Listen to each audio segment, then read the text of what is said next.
there are some children who are very fortunate, but then they end up being unfortunate.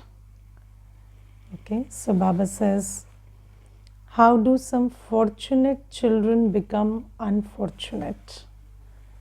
So, and Baba today says that there are some children who are very fortunate because they don't have karmic bondages. But then they do not pay attention to study, or they allow their intellect to wander here and there, and they do not connect their buddhi in yoga with Baba.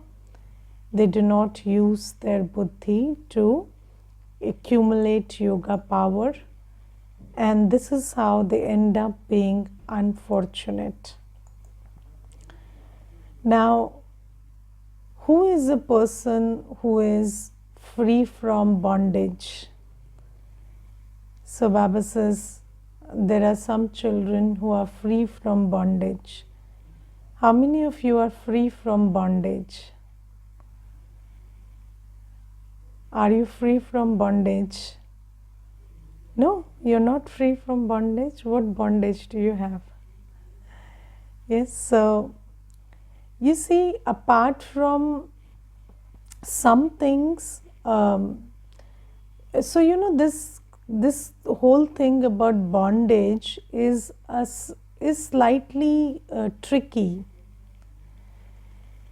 because when we talk about bondage, there are some things which you will call bondage, but then there are some things which get mixed in it and they appear like a bondage, but they are not. Okay, so let's understand this whole thing first. So let's say you have a child who is an infant, or you know, a child, 8-year-old, 9-year-old, school-going child. So when you have a small child, that child, so taking care of that child is a complete responsibility of the parent.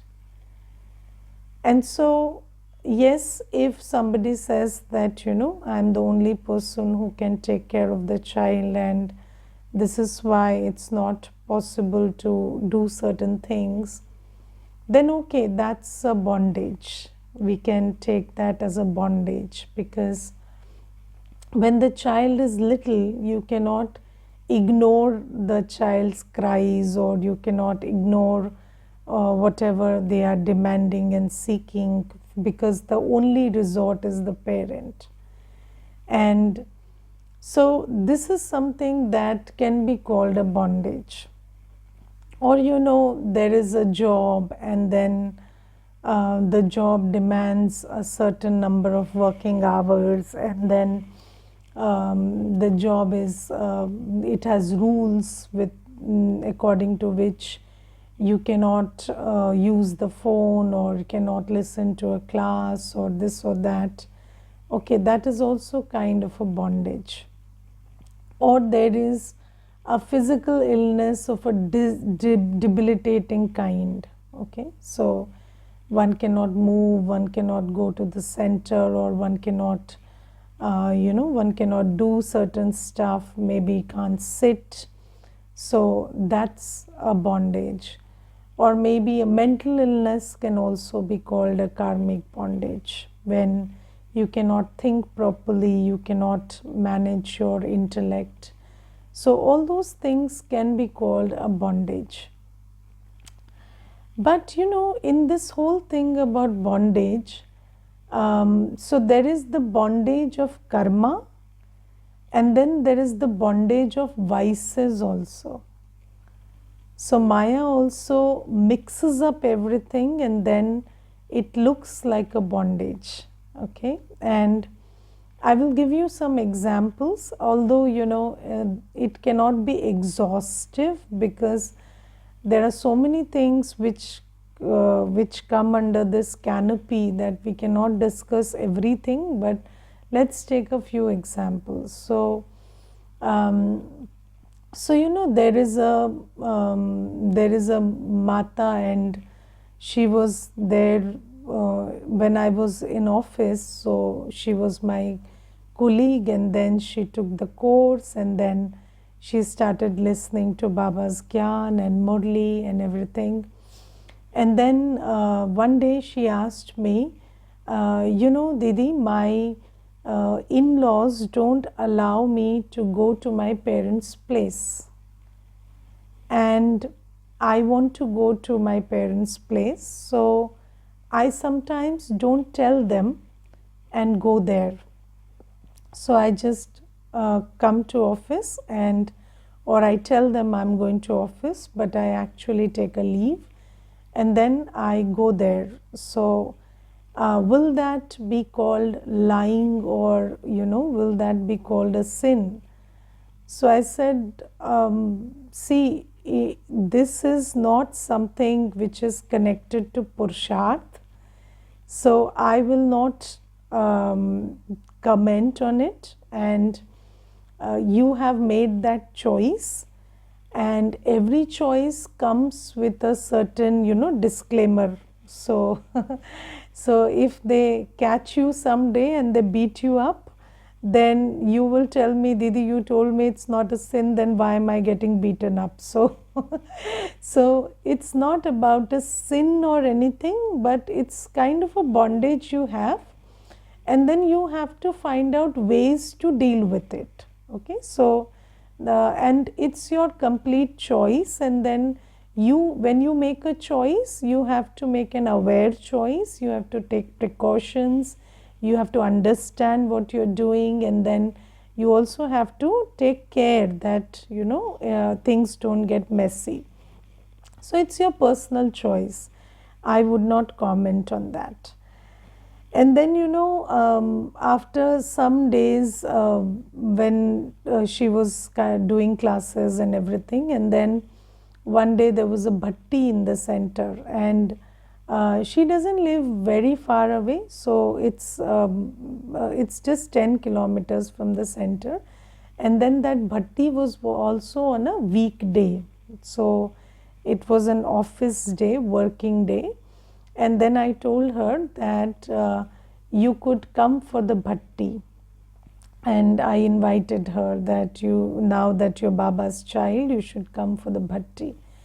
And then she said, no, my in-laws don't allow me to go anywhere, and if they found out that I missed office and I went to the center, they would get very angry. So what I'm telling you is that sometimes so there is this sanskar of fear, but then that sanskar of fear is a bondage in this case. So it's not technically a bondage, but then you don't have that honesty and love for Baba, so you make it an excuse. Okay, so the important thing is, how do you discern a bondage from something that is not a bondage of karma but a bondage of Maya? So for that, your intellect has to function properly. Okay, and we have to live in this world, and we have to live within karmic accounts. So there is some or the other karmic accounts. You have a body, you have illness in the body, there is work to be done, there are family members, relationships to be taken care of. But what amount of the time, thought, energy, money that's going into all of that is need based, and what is vice based has to be discerned. So that is a very important thing to understand here, because sometimes and I will give you certain examples. So there was this one brother, and obviously we come from a body conscious world, so he used to be very body conscious when he came into Gyan. And then what he would do is he would invest extra thought, extra time, extra attention in the office. So because he had been like that in the office, and then he thought that people should take me seriously in the office, and he cared about opinion in the office a lot, and then he cared about being the first rank holder in office and this and that. So he invested too much in office, and he wouldn't even take one leave in the year. But when he came into Gyan, he slowly started understanding that I have to attend the office, I have to be a good employee also, I have to justify my salary, I have to do justice to the work, but I also have to think about what my spiritual life demands. And I also have to take out time for yoga and seva and a yogi lifestyle, maintaining a yogi lifestyle which asks for a fixed timetable and stuff. So he started understanding all of that, and even now he works, he goes to office every day, but that office is not his bondage. So he takes a leave when there is a bhatti, he takes a leave when there is seva, he takes a leave whenever there is something that Baba wants from him. Or he is able to do seva in office also, because he has maintained that balance. So one has to understand what part of what looks like a bondage is the bondage of vices, and what part of what looks like a bondage is actually bondage. And for that you need a very functional intellect, because the intellect will discern and decide and evaluate, and all of that the intellect will do. Now let's say there is a child, and so there was this Mata, and I asked her to come for the 11 a.m. class in the center, because the morning class didn't suit her.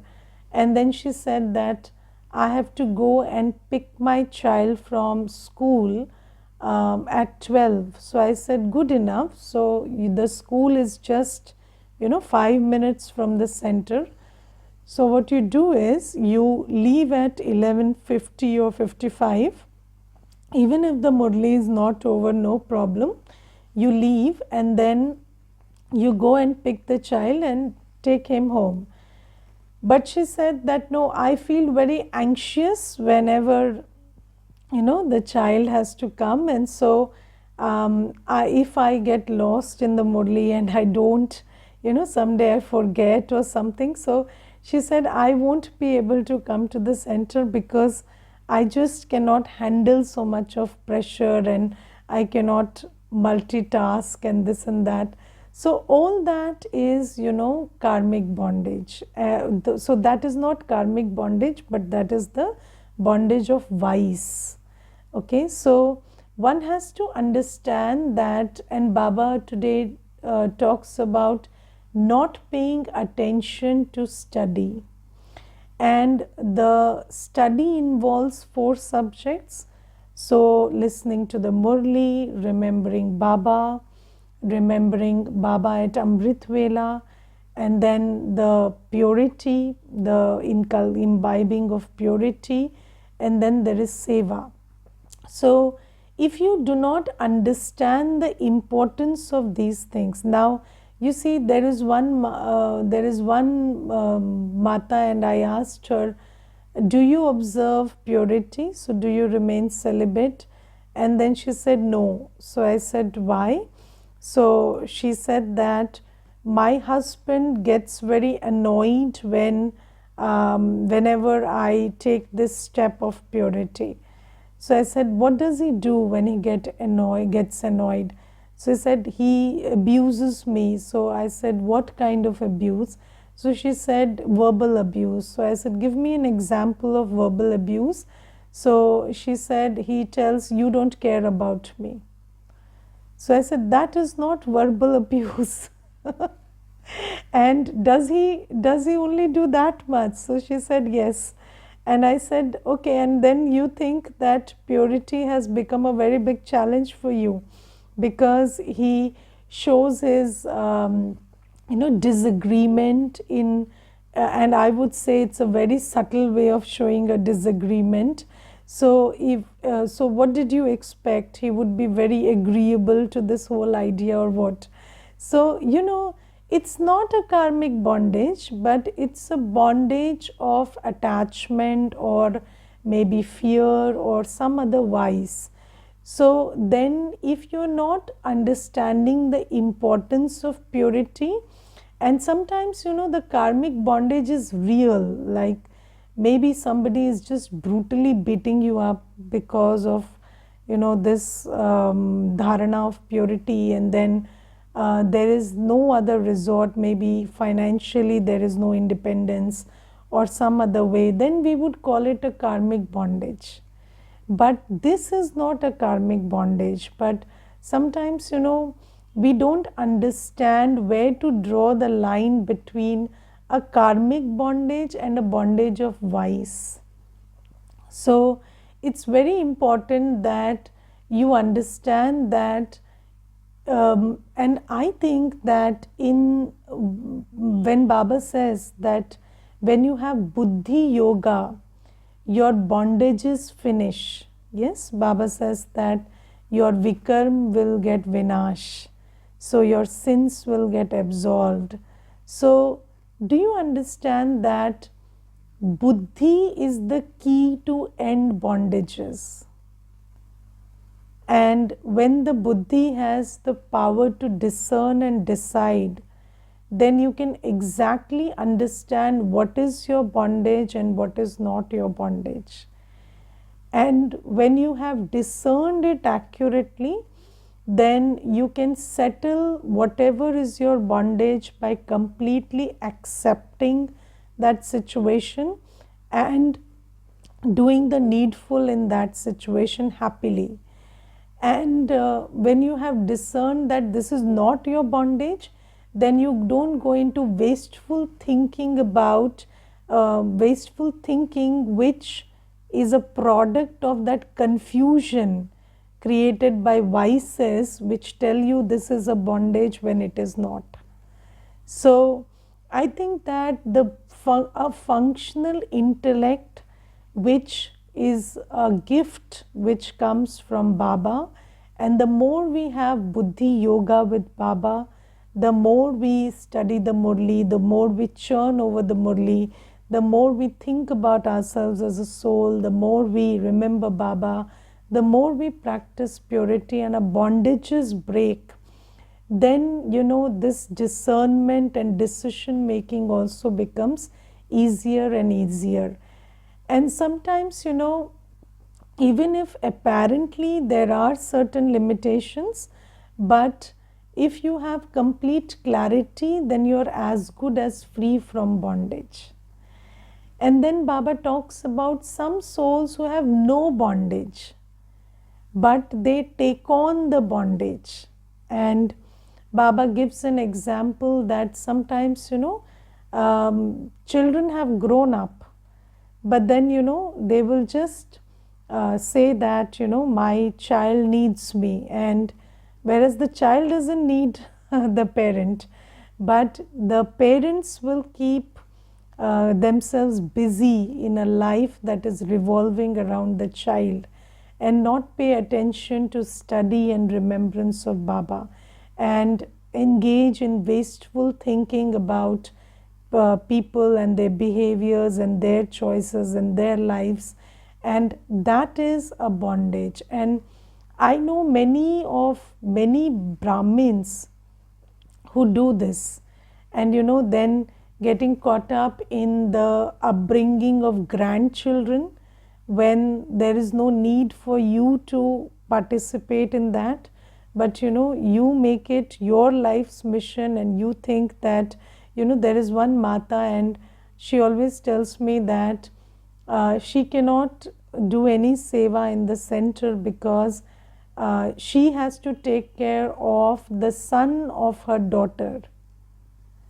Okay, so I always tell her, is that not your daughter's responsibility to take care of the son? She is not even in Gyan, and why are you making it your life's mission to take care of him?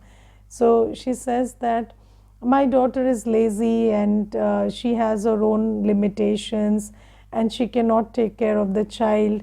So you see, this is an unnecessary bondage that you are taking upon yourself.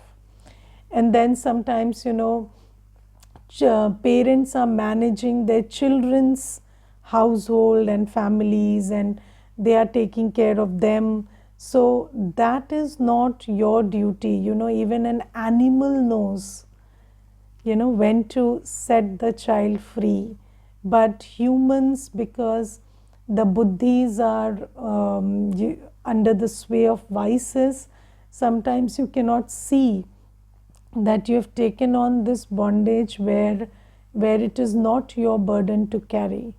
So Baba says, and if a Brahmin who has known Baba, understood Baba, and still they take this decision, then that means that they are fortunate children who are taking on misfortune, or they are giving away their fortune just for free. And then Baba today says that if you don't pay attention to study and your intellect gets wandering in people, places, things, work, this, that unnecessarily, then that's a sign of misfortune or unfortunate children. So we also have to check personally, what is my state? Am I a fortunate child who is not understanding my fortune and taking on, being unfortunate? And I will tell you one more incident. So there was this Mata in Gyan, and when she came to Gyan, she had been married for 17 years and she had not had a child. And when she came into Gyan, I told her that it's a sign of great fortune that you don't have any karmic bondage. Just pay attention to study. And then she took the course, she read the Murli, everything she did.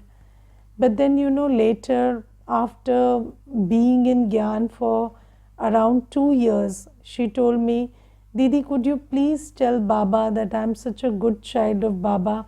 Why does Baba not bless me with a child? So I said, if you don't honor being Baba's child, then how will you honor your child? So, you are Baba's child, and Baba wants you to surrender to him, but you don't understand that, and you are after that desire. So you see, this is also a bondage. So even when there was no bondage, so you cannot put your heart to Baba, and your intellect is wandering in in desires and in memories and this and that, and all that makes you very unfortunate, because such children who don't have any bondages can earn a lot of fortune by remembering Baba day and night and by doing seva day and night. So Baba says, don't make this big mistake. So I would like you to do this homework of really assessing whether you are a fortunate child by Drama's plan who has no bondage or very little bondage, which you can finish with yoga power, but are you throwing that fortune away by not understanding the importance of study and the power of not allowing your intellect to wander and engaging it in Baba's remembrance. And I will tell you one very interesting incident, one more. There is this Mata, and they are a couple, and they both come to the center, and then they are very aged, so around 80 years of age they might be. And then one day, that Mata was smiling in the Murli when Baba said, get up at 2 and remember Baba. So I asked her, why are you smiling? So she said, Didi, we both suffer from this condition where we cannot sleep for more than 2 to 3 hours in the night. And usually we go to bed by 10 or 11, and then we used to get up at 2. And after that, both of us, we cannot sleep. That's the condition we are in. And earlier, passing time from 2 in the night to 6 in the morning was such a big trouble. But now, after we have known Baba and we have learned to remember Baba, both of us, we just sit and we remember Baba for good 3-4 hours, and it changes our whole, the way we felt about this situation. Now we thank drama for putting us in this place where we can get up at 2 and remember Baba. Even when it is very cold in the winters, we don't get that much of sleep, and we get up at 2 in winters also. And she was so full of gratitude to drama and Baba for this. And so you see how with the right kind of intellect, you can even change a bondage to a blessing. So, this was technically a bondage, but then it was changed into a blessing. So what I'm trying to tell is, the buddhi is the key. So the attitude that you hold, the way you understand knowledge, and when you have yoga with Baba, then all your bondages will finish, and most of them will turn into blessings. So, you can change your karam bandhan into karam yoga also. So even when, there is a bondage of a little child, if you look at that child as a soul, then that bondage is finished, and you can earn the credits of seva by just serving that little child also, if you don't look at that child as a bondage, but as a soul that needs to be served. So this is why this whole idea and this whole understanding of karmic bondages vis-a-vis bondages of vices needs maturity, and the key is the buddhi. So if you have a very functional buddhi, then I don't think any Brahmin has any real karmic bondage. So we are all free, and understanding who you really are, understanding who you really belong to, and that yoga power that you draw from Baba, and that clarity and commitment to Baba's disciplines and Srimad, this is what sets you free from all bondages of vices. And by shifting your attitude, I think you can also take care of the other bondages. And I personally don't like to use this word bondage in life. So I would always like to believe that I am completely free, and I don't have any bondages. Even if there is something coming up, then I like to look at it as a test or an opportunity rather than a bondage. And recently, I have always started seeing everything not as a bondage, but as an opportunity to serve, to learn, to grow, to mature. And that attitude has really given me the feeling that I am a free soul, I have no bondages. So this is what I want to talk about bondage today. And then today in the Murli, Baba says that, Baba says that you have to be liberated and detached and free from the influence of anybody's good or bad, and be merciful, and then only you can be called a tapasvi. And there are many things which we need to understand in this connection. So do you think that sympathy is the way we understand sympathy in the world, it's a very body conscious emotion. So when when Baba says merciful or rahim dil in Hindi, that is not the same thing as being full of sympathy like we understand in the world. So when you are full of sympathy, you label a person as bechara.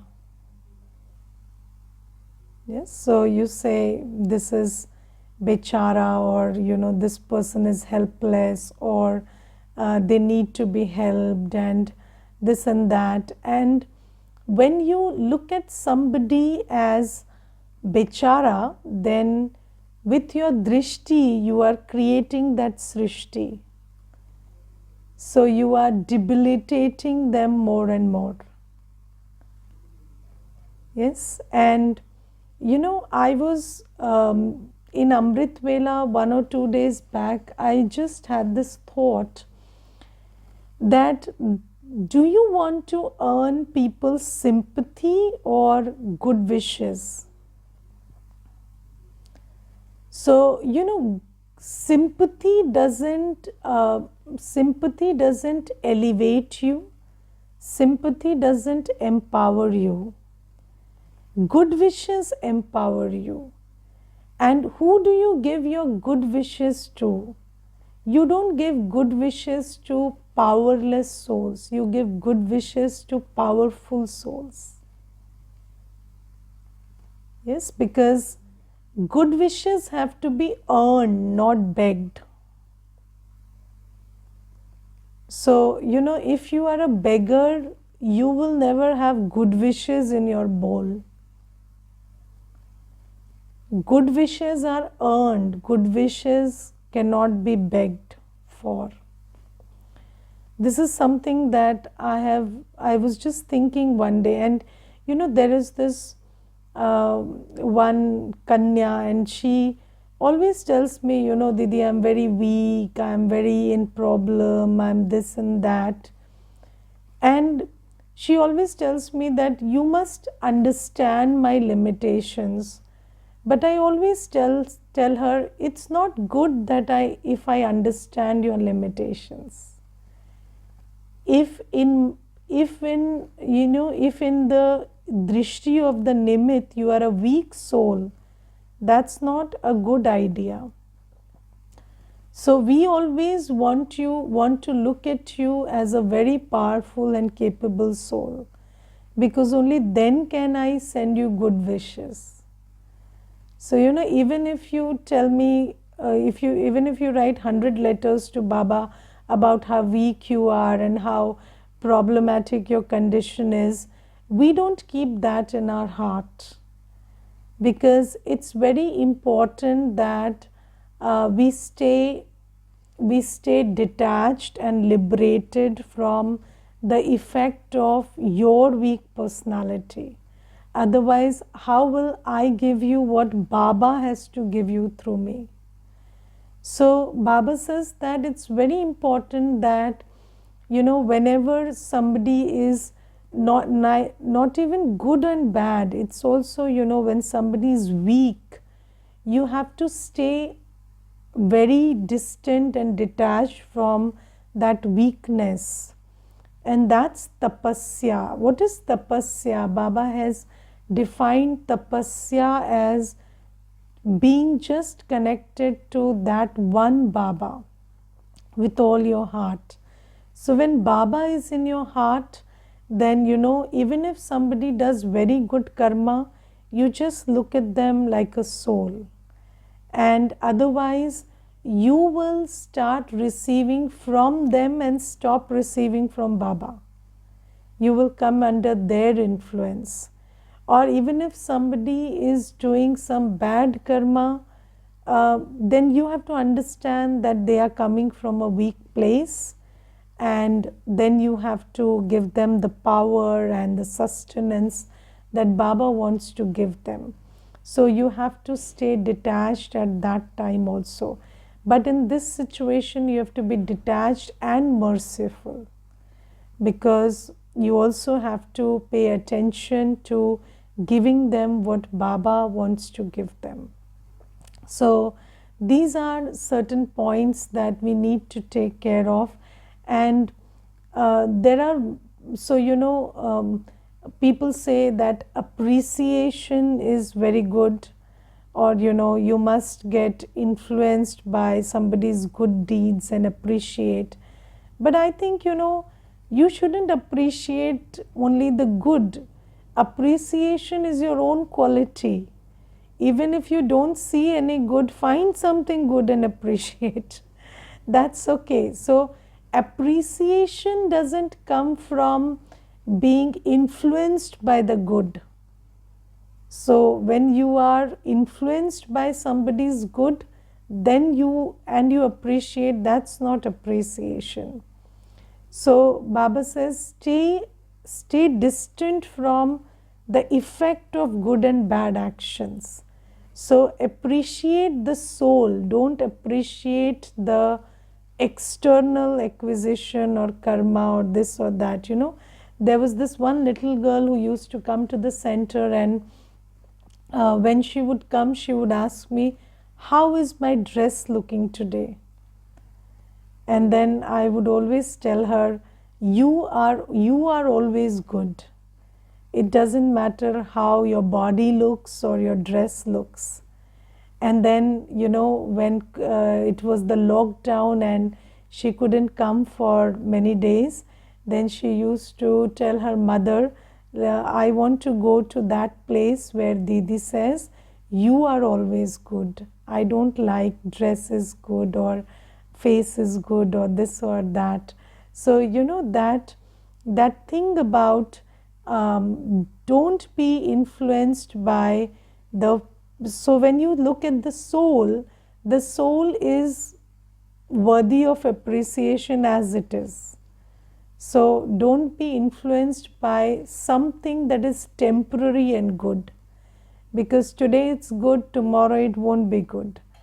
So don't get caught up in that. So a tapasvi means constant. So your drishti is constant, your love is constant, your appreciation is constant, your good wishes are constant. And for that constancy, you have to withdraw yourself from this influence of temporary karma. Because sometimes, temporarily somebody will be good, temporarily somebody will do something bad.